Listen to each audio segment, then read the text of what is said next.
method.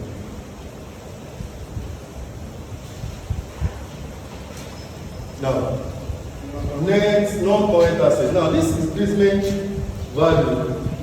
The idea is just looking like that. Okay, if I want to replace my assets now, how much should I use to replace them? So now, what do we have for net non-current assets?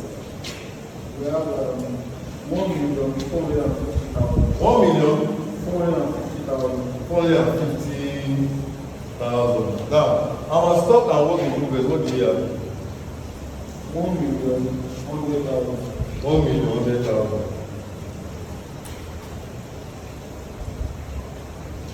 This is based on replacement value, right? Yes. Okay. Now, receivables. Do we have to make arrangements? You can't replace receivables. You can't make assumptions. Just ask. Yes. Just $1,490,000. 1,490,000. Now, what's our bank? 216,200. Now, our total assets is what?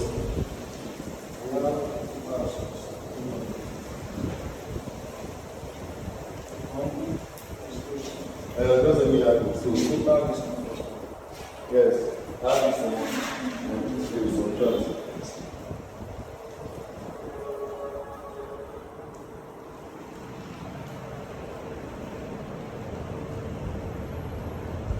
What did you get? You get 4 million. So 2,906,000. No, you just add this. What do you have?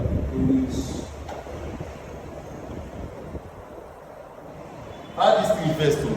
That was this number. Wait, sorry. Wait, what do you have? Yes, sir. I'm sorry, sir.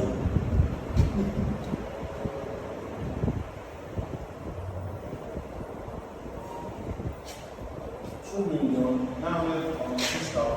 2 million. 906,200. Now, add this together. What do you have? 4,356,000. 356,200. 356,200. So now, what's our payables? What do we have as our payables? 1,507,200. 1,507,200. Yeah. Our bank like that. 1,725,800. 1,725,800. So when we add this together, what do we have? We have 3,233,000. 233,000. Nothing happy. Yes, sir. So when I subtract this, what do I have? I don't get it. 1,123,000. 1,123,200. So now, we can now get our what? Value of entity per share. This is what?